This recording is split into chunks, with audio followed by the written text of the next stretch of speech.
Acid base titration এই টপিকসটা নিয়ে এখন আমরা পড়ব। তো ইন্ডিকেটর বলতে এই আয়নিক ইকুইলিব্রিয়ামের জন্য যতটুকু লাগবে ততটুকু পার্টসে আমরা এখানে আলোচনা করব ইন্ডিকেটরের। আমাদের আর একটা ভলিউমেট্রিকের পার্ট আছে ইন্ডিকেটরে, যখন পড়বো ওখানে ইন ডিটেলস পড়া হয়। তো আমাদের এই অ্যাসিড বেস টাইট্রেশনে কী কী ইন্ডিকেটর ইউজ করা হয় একটু দেখে নাও। এখানে দেখো আমরা 4-5টা ইন্ডিকেটর লিখছি যে কী কী ইন্ডিকেটর রয়েছে, তারা অ্যাসিডিক মিডিয়ামে কী কালার দেখায়, বেসিক মিডিয়ামে কী কালার দেখায়। তো মিথাইল অরেঞ্জ যে ইন্ডিকেটার সেটা অ্যাসিডিক মিডিয়ামে অরেঞ্জ রেড কালার শো করে, বেসিক মিডিয়ামে yellow colour. Methyl red indicator acidic মিডিয়ামে রেড কালার আর বেসিক মিডিয়ামে ইয়েলো কালার দেখাবে। ফেনল রেড ইন্ডিকেটারটি অ্যাসিডিক মিডিয়ামে ইয়েলো কালার, বেসিক মিডিয়ামে রেড কালার দেখায়। ফেনলফথলিন ইন্ডিকেটার অ্যাসিডিক মিডিয়ামে কালারলেস, বেসিক মিডিয়ামে পিঙ্ক কালার শো করে। মিথাইল অরেঞ্জ ইন্ডিকেটার 3.1 থেকে 4.5 এই পিএইচ রেঞ্জে সে কালার শো করে। মিথাইল রেড হচ্ছে 4.2 থেকে 6.2 এই রেঞ্জে কালার শো করে। ফেনল রেড হচ্ছে 6.2 থেকে 8.2 এই পিএইচ রেঞ্জে কালার শো করবে। আর ফেনলফথলিন 8.2 থেকে 10.2 এই পিএইচ রেঞ্জে কালার শো করে। তাহলে প্রত্যেকটা ইন্ডিকেটারের নিচে তার পিএইচ রেঞ্জটা লিখে দিয়েছি। এই ইন্ডিকেটারগুলোর পিএইচ বা পিওএইচ ক্যালকুলেট করার কিছু ফর্মুলা আছে দেখো। পিএইচ সমান pK indicator plus log ionised form by আনআয়োনাইজড form, মানে আয়োনাইজড ফর্মের কনসেন্ট্রেশন বাই আনআয়োনাইজড ফর্মের কনসেন্ট্রেশন। সাপোজ ধরো একটা অ্যাসিডিক ইন্ডিকেটার HIN, তো একে আয়নে ভাঙলে H প্লাস পাবো আর IN মাইনাস। তো তোমার আয়োনাইজড ফর্মের কনসেন্ট্রেশন বলতে IN মাইনাসের কনসেন্ট্রেশন, আর আনআয়োনাইজড ফর্মের কনসেন্ট্রেশন বলতে HIN এর কনসেন্ট্রেশন। আর এটা পিকে ইন্ডিকেটার, যেহেতু আমরা PKA লিখি অ্যাসিডের ক্ষেত্রে, উইক অ্যাসিড হলে PKA লিখি না, উইক বেস হলে PKB লিখি, B for base, A for acid, এখানে IN for indicator. Similarly basic বাফারের ক্ষেত্রে পিওএইচ সমান pK indicator plus log ionised ফর্মের কনসেন্ট্রেশন বাই আনআয়োনাইজড ফর্মের কনসেন্ট্রেশন। এখন তোমরা এই কোশ্চেনটার অ্যান্সার দাও। দেখো, দেখতে পাচ্ছ an acid base indicator has Ka equal to 1 into 10 to the power minus 5. The acid form of the indicator is red and the basic form is blue. Calculate the pH change required to change the color of the indicator from 80% red to 80% blue. খুবই ভালো question ইন্ডিকেটারের এটা। তো কী করবে দেখো, তো তুমি এখানে Ka দেওয়া আছে ইন্ডিকেটারের, তাহলে তুমি ইন্ডিকেটারের Pka বা PKIN পেয়ে যাবে। মাইনাস লগ অফ Ka করে নাও 10 to the power minus 5, তো তুমি পিকে ইন্ডিকেটার পেয়ে গেলে 5। তো তোমার ফর্মুলা কি আছে না, পিএইচ সমান পিকে ইন্ডিকেটার বা PKA প্লাস লগ আয়োনাইজড ফর্মের কনসেন্ট্রেশন বাই আনআয়োনাইজড ফর্মের কনসেন্ট্রেশন। তাহলে দেখো, সাপোজ একটা অ্যাসিডিক ইন্ডিকেটার HIN, আয়োনাইজড হলে হবে H প্লাস আর IN মাইনাস। তাহলে তোমার এই অ্যাসিডিক ফর্মে কি কালার বলে দেওয়া আছে, রেড কালার। আর যখন সে আয়োনাইজড হয়ে যাচ্ছে অর্থাৎ বেসিক ফর্ম, এই ফর্মটার কালার হচ্ছে তোমার ব্লু। তো বলেছে প্রথমে 80% রেড ছিল, তার মানে কি আনআয়োনাইজড ফর্ম ছিল 80%। আনআয়োনাইজড ফর্মে সে হচ্ছে রেড, আয়োনাইজড ফর্মে তার কালার ব্লু। তাহলে 80% রেড ছিল মানে কি 80% আনআয়োনাইজড ছিল, আর আয়োনাইজড ছিল 20%। তো পিকে এর জায়গায় 5 লিখো, আয়োনাইজড ফর্ম হচ্ছে 20%, আনআয়োনাইজড ফর্ম হচ্ছে 80%। তাহলে 5 মাইনাস লগ 4 হবে, লগ 1/4 মানে মাইনাস লগ 4 লিখতে পারি। তো লগ 4-এর ভ্যালু হচ্ছে 0.6। তাহলে ইনিশিয়াল পিএইচ কত ছিল না 4.4। ওকে, তো এটা তোমার কখন বার করলাম, যখন 80% রেড। এবার কি বলেছে দেখো, 80% ব্লুতে যেতে হবে, তার মানে কি 80% আয়োনাইজড ফর্মে যেতে হবে। আয়োনাইজড ফর্মটা তোমার হচ্ছে ব্লু, তাহলে আরেকবার পিএইচ ক্যালকুলেট করো। পিকে এর ভ্যালু তো 5, তখন তোমার আয়োনাইজড ফর্মের কনসেন্ট্রেশন 80%। কেন বুঝতে পারলে, যে ব্লু কালারটা 80% বলেছে, রেড কালারটা 20%, তার মানে রেড কালারটা 20% মানে আনআয়োনাইজড ফর্মে 20% আছে, আর আয়োনাইজড ফর্মে 80% আছে। বুঝতে পেরেছো এই জায়গাটা? তাহলে 5 প্লাস লগ 4, তো লগ 4-এর ভ্যালু 0.6, তাহলে পিএইচটা হয়ে গেল 5.6। তাহলে এটাকে PH2 ভাবো, আর ফার্স্ট পিএইচটা PH1। তাহলে এবার তুমি PH2 মাইনাস PH1 এর ডিফারেন্স বার করো।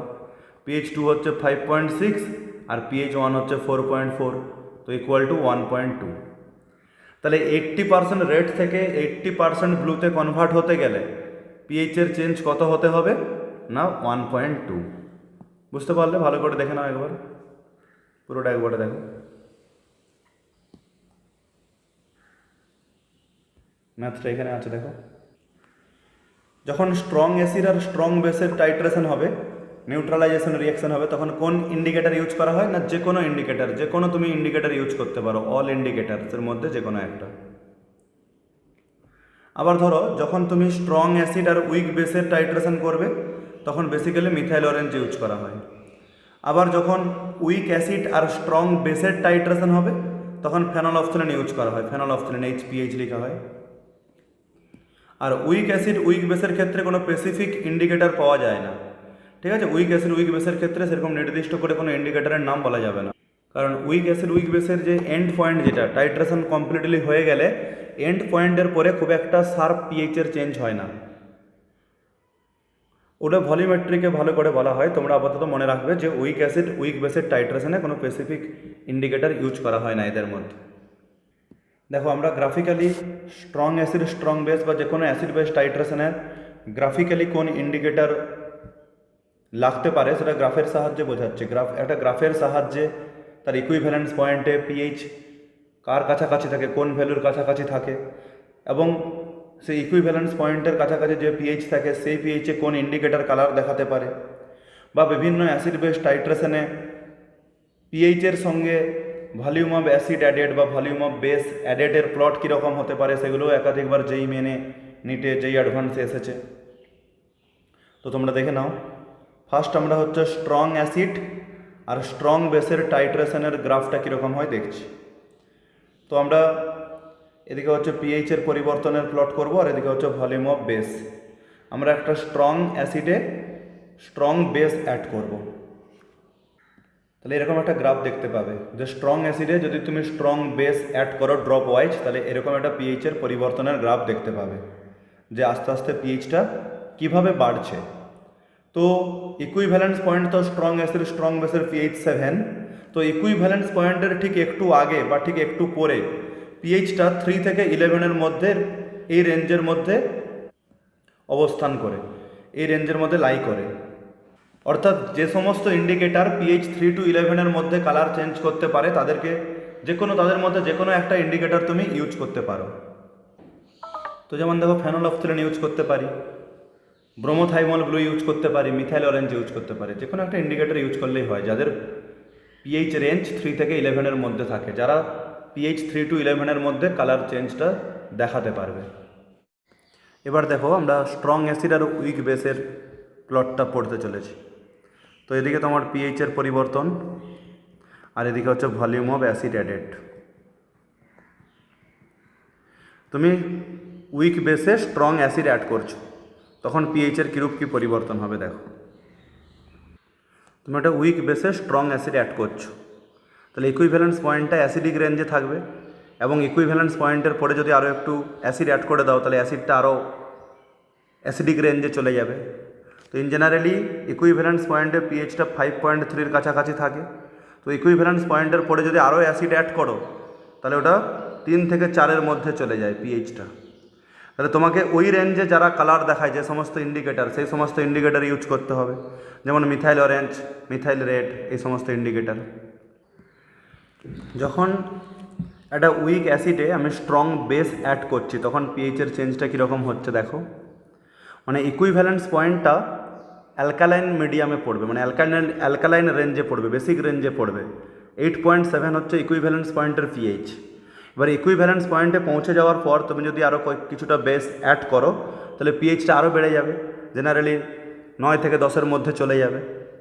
তাহলে তখন তোমার ওই 8.7 বা তার উপরে যে সমস্ত ইন্ডিকেটারগুলো কালার চেঞ্জ দেখায় তাদেরকে ইউজ করতে হবে, যেমন ফেনলফথলিন ইউজ করতে পারো।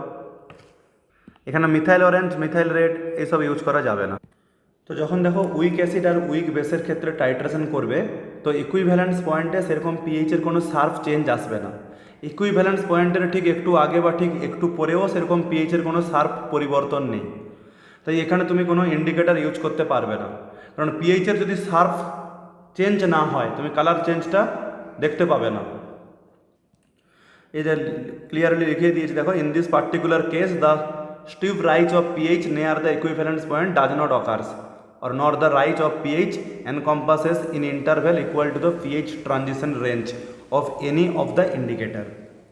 বুঝতে পারলে, মানে তোমার ওই ইকুইভ্যালেন্স পয়েন্ট বা ইকুইভ্যালেন্স পয়েন্টের আগে বা পরে খুব একটা পিএইচের শার্প চেঞ্জ দেখা যায় না। তাই শার্প চেঞ্জ না দেখা দিলে ইন্ডিকেটারের কালার চেঞ্জ হবে না, আর কোনো ইন্ডিকেটার এখানে সুইটেবল হবে না ইউজ করা। তুমি বুঝতেই পারবে না ইকুইভ্যালেন্স পয়েন্টে পৌঁছেছে কি না। তো তোমরা এই অ্যাসিড বেস টাইট্রেশন কার্ভ থেকে যেই মেন বা নিটে বা যেই অ্যাডভান্সেও দেখবে পিওয়াইকিউতে অনেকগুলো কোশ্চেন পাবে। বেসিক্যালি যেই মানে অনেকগুলো কোশ্চেন আছে। এছাড়া পার্টিকুলার ইন্ডিকেটারের ম্যাথ প্লাস কোন টাইট্রেশনের ক্ষেত্রে কোন ইন্ডিকেটার সুটেবল হবে এগুলো সব একটু দেখে নেবে। তো এটা দেখে নেওয়ার পর তোমরা যে কোনো কোশ্চেন করবে এই রিলেটেড, কোনো সমস্যা হলে আমাকে জানাবে।